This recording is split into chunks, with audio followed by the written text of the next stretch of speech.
Варијабилноста, како што спомнав на почеток на видеото, е другата страна на паричката од централна тенденција. И што ни укажува варијабилноста? Ни укажува на тоа колку се разделени вредностите во дистрибуцијата која имаме. Сега постојат повеќе начини на кои може да се одреди варијабилноста, како и со централната тенденција. Два од начините кои што ни даваат дискриптивен увид на варијабилноста се одредување на опсегот и на интеркварталниот опсег. Односно тоа е еден начин кој може да се подели на два. И како изгледа тоа? Ако имаш одредена дистрибуција на вредности, едноставно ја взимаш најголемата и најмалата вредност и тоа ти е опсегот. Зависно колкав е опсегот, толку е варијабилноста, така би можело да го гледаш на таа работа. Или можеш да ги земеш средните вредности, односно средните 50% од вредностите, така што 25 скратуваш од едната страна, 25 од другата, и тоа ти е интеркварталниот опсег. Сега, ова има некаква дескриптивна улога, можеш многу лесно, онака како од прилика да кажеш дека има голема или мала варијабилност, но овој начин на одредување варијабилноста е математички мртов крај. Нема понатамошни анализи кои можеш да ги правиш со тоа што ќе одобиеш. Едноставно да, има некоја дескриптивна улога, но нема понатамошна аналитичка улога. Поради тоа, за одредување на варијабилноста се користи варијанца и стандардна девијација. И прилично сум сигурен дека голем дел од вас слушнале барем за поимот стандардна девијација и сега ќе разгледаме барем во кратки црти што е тоа. Океј, слично како што централната тенденција и варијабилноста се две страни на истата паричка, варијанцата и стандардната девијација се исто така две страни од истата паричка. Или во еден пример беше тие се како рака и ракавица, односно корен и квадрат. Ја да ја видиме што мислам со тоа. Да речеме дека варијанцата ќе ја бележиме со V, додека стандардната девијација ќе ја бележиме со S. И така најчесто се бележи кога се збори за стандардна девијација на примерок. Од варијанцата, за да добие стандардната девијација, треба да го земеш коренот од варијанцата. Значи корен од V е всушност стандардната девијација. А од стандардна девијација за да добиеш варијанцата, треба да го ставиш на квадрат стандардната девијација и ќе добиеш варијанца.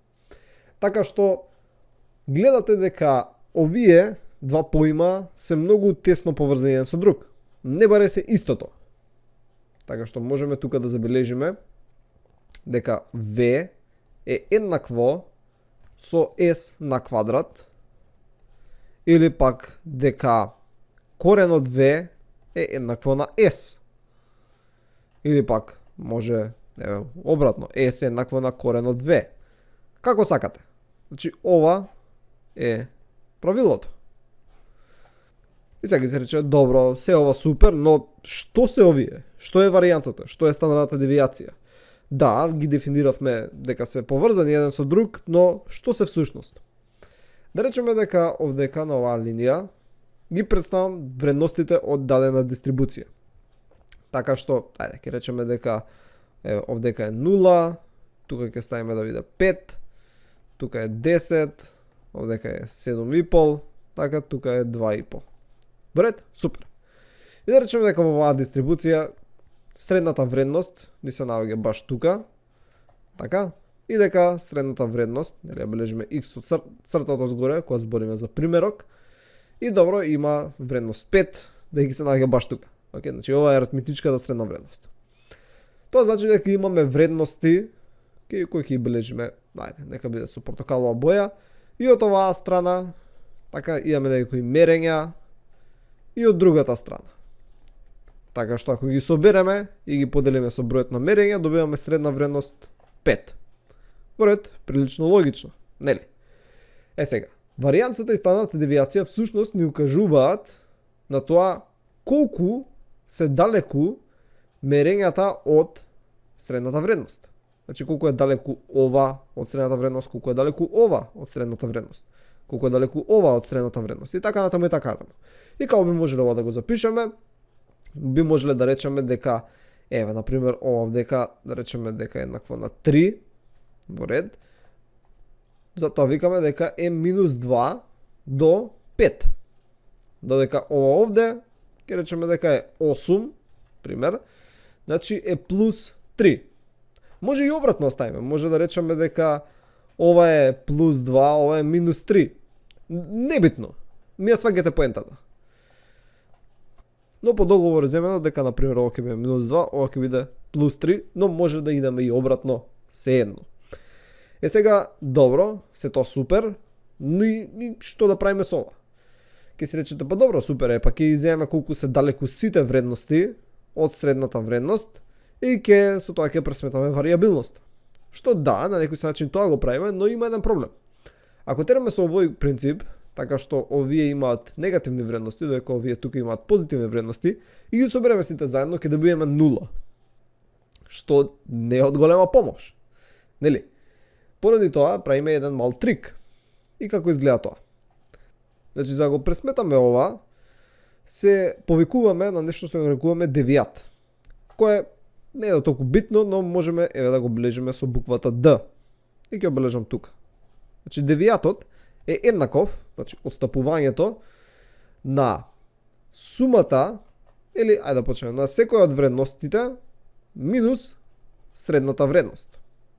Ова може повторно да се постави и обратно, така да биде средната вредност минус секоја од вредностите, но по договор е земено дека е вака.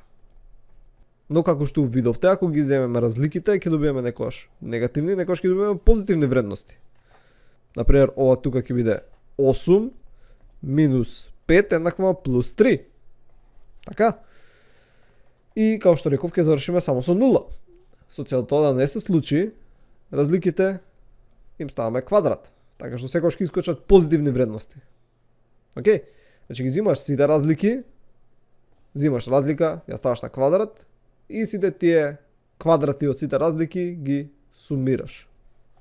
Или, ајде малце подобро да го напишам ова. Значи сума од квадратот на разликите. Тоа е девијатот. Тоа е отстапувањето. И како би изгледало тоа? Епа, ева да земеме ова, дека е, не знам, 6. Така? Тоа би било 6 минус 5. Тоа е на квадрат, тоа е 1 на квадрат, тоа е еднакво на 1. Океј.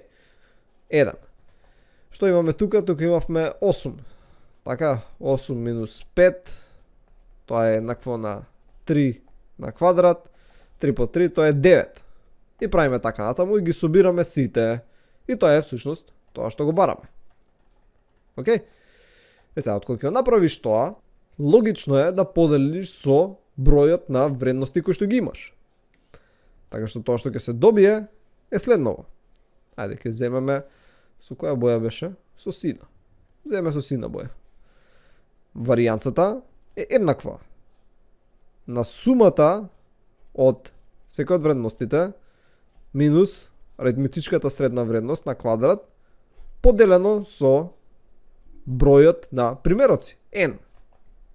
Бред? И тоа е варијанцата. Многу едноставно. Што ќе биде стандардната девијација? Која боја користев? Виолетова. Стандардната девијација ќе биде еднакво на коренот од сумата од сите од вредностите минус аритметичка средна вредност на квадрат врз бројот на вредности.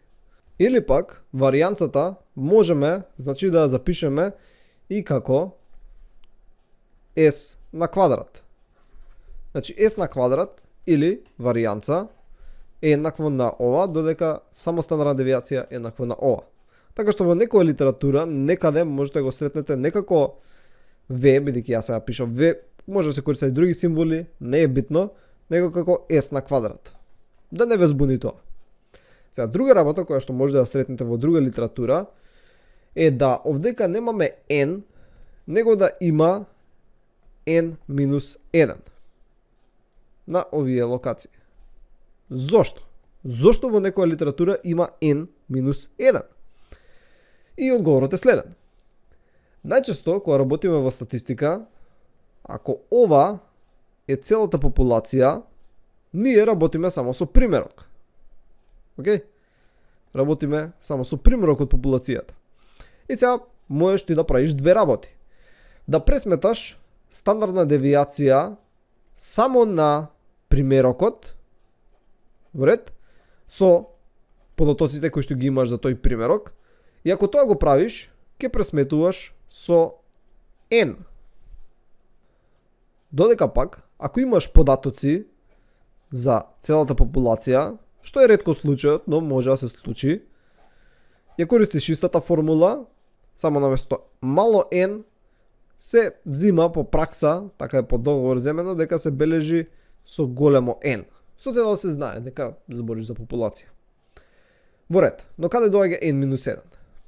Ако имаш податоци само за примерокот, но сакаш да пресметаш колку е станала девијација на целата популација, во тој случај користиш N-1. Океј? Значи, ако сакаш да пресметаш за цела популација, а имаш податоци само од примерок. Така што и двете формули се на некој си начин точни, зависни која ти е целта. Така, ако сакаш да пресметаш стандарна девијација само за примерокот, користиш само N. Ако сакаш да пресметаш за целата популација која ја немаш, користиш N-1. Сега некој ги рече, добро, ама зошто баш N-1? Како се дошло до тоа? Има доста подлабока математика, како стигнале математичарите до тоа, така што вие сега ќе земете само здраво за готово и нема да навлегуваме у тоа. Само ќе знаете зошто некогаш се сретнува така, некаде вака.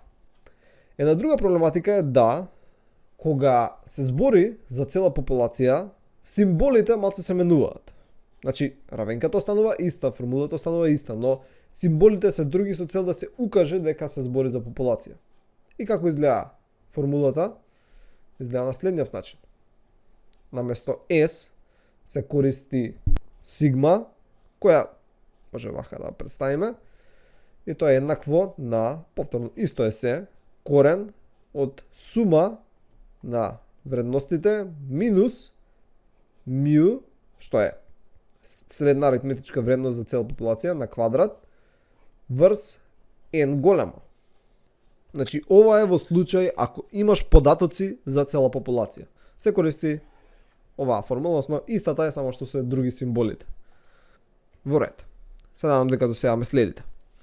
Сега, има една друга забелешка која ќе ја ставам пред да продолжиме со примери, а тоа е дека, освен овие формули, кои што се логични и ги изведовме на некој си логичен начин, можете да видите од каде доаѓаат елементите, постои по компјутациона формула, која што се користи кога се решаваат овие задачи користејќи компјутер. Но таа формула не се предава толку често, бидејќи не е толку интуитивна за луѓето да ја разберат. И таа изгледа вака. D, девијатот, е еднаков на сума од, ќе бележиме, секој примерок на квадрат минус сума од сите примероци, ама ова вака на квадрат, значи собираш сума нормално плюс 8 плюс 3 плюс 2 и така натаму, и целото тоа кога ќе завршиш, му ставаш квадрат делено на бројот на примероци. И кога тоа ти е формулата за девијат, формулата за стандардна девијација, што би ја добил, би била еднаква на корен N по сума од сите вредности овие на квадрат минус сума од минус на квадрат врз N по N минус 1. Ако сакаме да пресметаме за цела популација, имаме само примерок. И сега се рече, добро, што е поентата? Зошто воопшто би ја користел оваа формула? Не е толку интуитивна. Не можеш да сватиш од каде доаѓаат сите овие вредности. Така малце е потешко да увидиш зошто се користат овие символи. Сега, причината зошто во компјутери се користи оваа формула, бидејќи гледате дека нема стандардна, средна вредност. Не мора да пресметаш средната вредност. Се што ти треба се вредностите.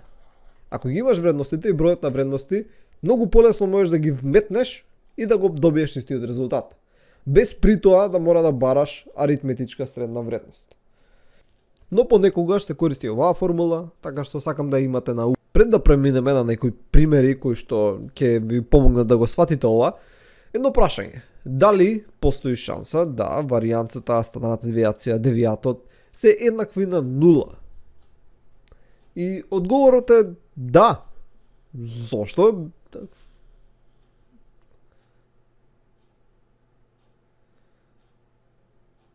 А тоа е во случај кога сите мерења се со иста величина. Ако сите мерења има вредноста 5, во тој случај нема девијација, нема отстапување, нема варијабилност. Сите мерења се исти. Океј, сега во праксата скоро не може да се случи, но теориски да, во тој случај би немале стандардна девијација. Нема отстапување. Во ред. Ајде сега да преминеме на некои примери. Имаме една табела, имаме некои мерења кои што сме ги направиле, сме добиле 3, 5, 8, 9, 15. И да ги собереме. 3 и 5, тоа е 8, 8 и 8, 16, 16 и 9, 25, 25 и 15, 40. Океј, колку мерења имаме? 5 мерења.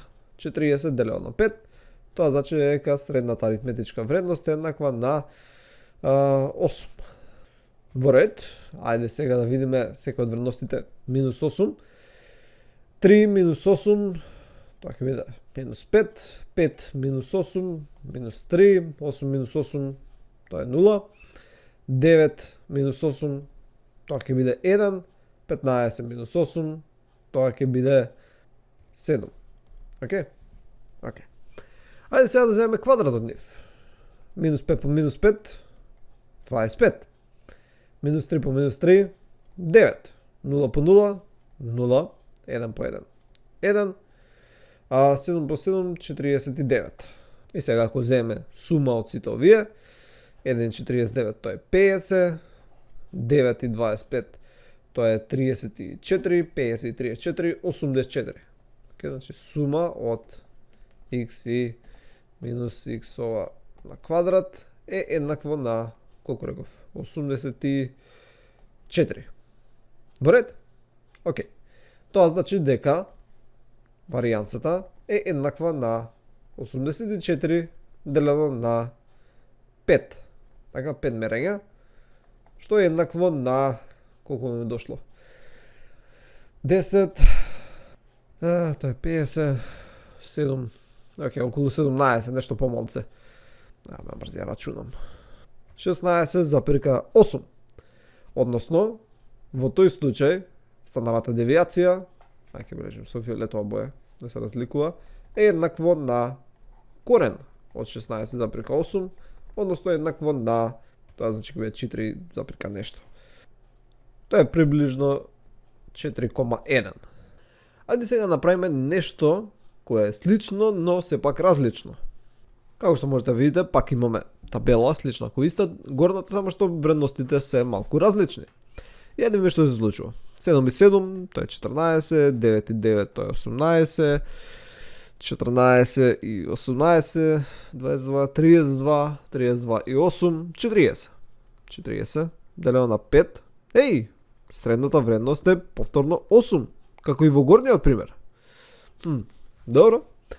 7 минус 8, тоа ќе биде минус 1, минус 7, тоа ќе биде 0, тоа ќе биде плюс 1, тоа ќе биде плюс 1. Ајде да ги видиме квадратите. Тоа ќе биде 1, 1, 0, 1, 1. Ајде да собереме сума од сите овие. Тоа би било еднакво на 4. 4. Тоа значи дека варијанцата ќе биде еднаква на 4 делено на, што е еднакво на 0,8. Односно, стандардната девијација би била корен од 0,8, што е можда и изненадно близу, значи 0,89, но близу 0,9. Сега, можете да видите дека средната вредност, аритметичка средна вредност е иста во двата случаи. И во двата случаи е 8. Нели? Но варијанцата и стандардната девијација се сосема различни. Горе имаме 4,1, доле имаме 0,9. Односно, ова ни укажува дека вредностите се разликуваат многу малку едни помеѓу други. Така ги гледаме, стварно се разликуваат тука за 1 и тука за 1. Да, овие може се разликуваат за 2, но на просек овие се разликуваат за 1, ова се разликува за 1. Односно, ако ова би го нададе на график, би изгледала следниот начин. Значи сега ќе нацртам два графика, еден за горниот пример и еден за долниот пример и ќе ставам на поредно со цел полесно да се увидат. Долниот пример, графикот, ако би продолжиле нели со редење на вредности и би продолжило да има стандардна девијација од 0,8, графикот би изгледал нешто налик вака. Каде што голем број од вредностите ќе бидат спакувани многу блиску средната вредност. Додека графикот за горниот пример би изгледал повака. Повторно ја имаат горе-доле истата структура, но гледаме дека пикот, врвот овдека е многу пошилест, додека тука е многу потап. Иако ја имаат истата средна вредност од 8. Така? И кај двата графика средната вредност е 8, но вредностите се многу поблиску едни до други. И стандардните девијации се на сосема различни позиции. Значи, ако би ги бележал, нека бидат со кафена боја, тука некаде би биле стандардните девијации за горниот пример, бидејќи секоја стандардна девијација е 4,1 во минус и 4,1 во плюс. Така, значи, стандардната девијација е плюс-минус. Додека во долниот пример стандардните девијации се тука некаде. Скоро, ќе речеме дека се 1, бидејќи е попросто, не се 0,9. Значи тука, 2 стандардни девијации, 3 стандардни девијации и така натаму во плюс крајот и во минус крајот. Значи во долниот пример, додека стигнеме до вредноста 4, до вредноста 4 сигурно има 4 стандардни девијации. Додека во ред. Најчесто кога ги нанесуваме вредностите дадени во даден датасет, така и да направиме одредена дистрибуција, тоа што го добиваме е следново. Значи добиваме график кој што изгледа нешто си вака. Во ред? Сега, овој пик може да биде поширок, може да биде по-тесен, така? Еве ќе направиме еден поширок. Во ред, но горе-доле тоа што го добиваме наликува на еден си вид ѕвоно. Добро? И поради тоа, оваа дистрибуција се нарекува bell curve. Ко ѕвоно, но исто поради човекот кој открил, мислам дека Бел се презивал, така да и од таму доаѓа. И за најголем дел од дистрибуциите кои што постојат, изгледаат вака. Така, значи, ќе ги избричам овие други две. Ако земеме колку е висината, пример во Македонија, така простична висина, и земеме вредности за висина, ќе добиеме нешто што изгледа вака. Ќе има некои луѓе кои што се високи 2 метра, но ќе има некои кои што се ниски 1,50. Добро? Но најголем дел од луѓето ќе бидат околу 170 и нешто, така 170. Исто важи ако например мериме колку е холестеролот во популацијата. Да, некои луѓе ќе имаат висок холестерол, некои ќе имаат низок, но најголем дел ќе имаат средина. Исто и со шеќерот, исто и со тежината, исто и со возраста. Добро, возраста малце не е баш вака, но окей, зависи од државата до државата. Сега, повторно, ова е нешто си оптимално што би се добило, у вистински свет нема секогаш така да биде, може да ќе биде понасочено кон едната страна, него кон другата, но идејата останува иста. Сега, оваа дистрибуција, освен bell curve, се нарекува и нормална дистрибуција.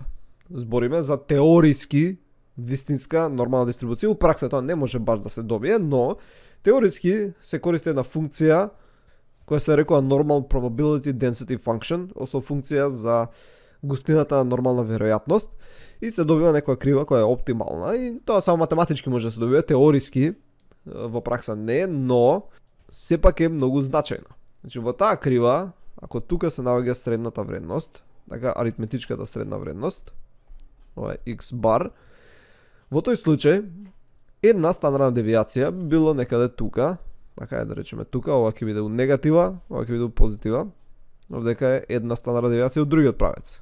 И да речеме дека стандардна девијација, не знам, 3,5. Во ред? Значи ова ќе биде минус 3,5 од средната вредност, не знаеме колку е, не е ни битно. Ова ќе биде минус 7 од средната вредност, ова ќе биде минус 10,5 од средната вредност и така натаму и така натаму, додека ова ќе биде плюс 3,5, плюс 7, така плюс 10,5. Значи ова е една стандардна девијација, две стандардни девијации, три стандардни девијации и така натаму. Теориски ова не мора да завршува на нула, ова може да си продолжи таму ad infinitum. Сега. Добро, сега супер. И сега што со ова? Забележано е дека кога се направи оптимално, така математички теориски, приметено е дека до една стандардна девијација, значи во овој тука простор, се наоѓаат 68 запирка колку беше? 26% од сите вредности. Така, значи, ако земеш вредност по рандом од популацијата за одредена карактеристика, има 68,26% шанса дека ќе биде во опсегот помеѓу плюс минус една стандардна девијација. Ако додека пак до две стандардни девијации, значи до овој тука простор, ева, ќе земе со друга боја. Значи ако би го земал целото, со се првата, со се втората, во тој случај збориме за околу 95.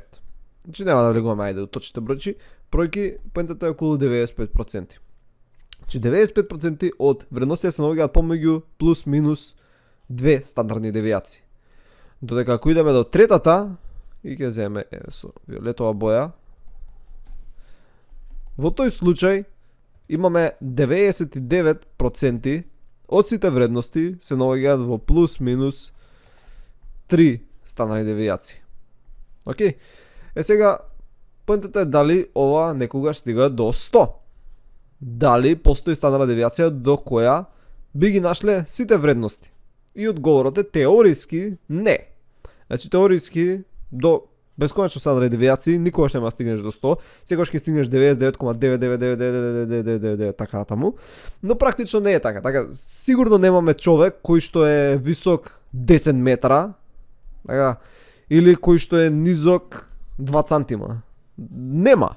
Значи во некаде 3-4 стандардни девијации ти би ја покрил целата човечка популација, бидејќи физички не е возможно да биде надвор од тие вредности. Слично и за други работи, така тежина. Сигурно нема да најдеш човек кој што е тежок 1 тон или кој што тежи пола кило. Сега, знам добро, ај сега бебиња или некои работи, ама добро, ни они не тежат толку. Така што, ме сваќате, постојат емпириски дистрибуции кои што имаат некои лимити до 3-4 стандардни девијации, скоро сите вредности би ги добил. Ама постојат и некои работи кои што се стриктно математички, повеќе се апстрактни, кои што немаат лимит. Значи идат до бесконечно, али се зима по договор дека некаде до 3 стандардни девијации е совршено доволно.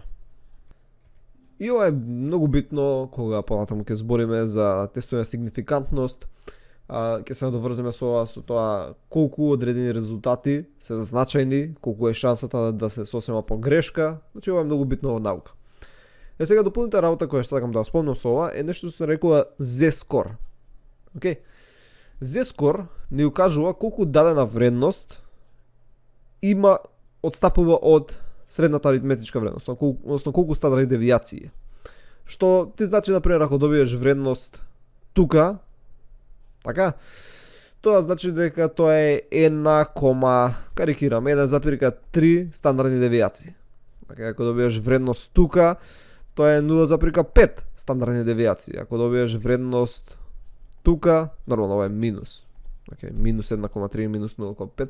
Ако добиеш вредност тука, тоа е 2,3 стандардни девијации. Вред, тоа е Z-скорот. Сега, како би го пресметал, можеш повеќе начини, можеш со чиста логика, но може и формула. Например, Z-скор е еднаков на вредноста која ти треба минус средната вредност, аритметичката средна вредност, делено со стандардната девијација.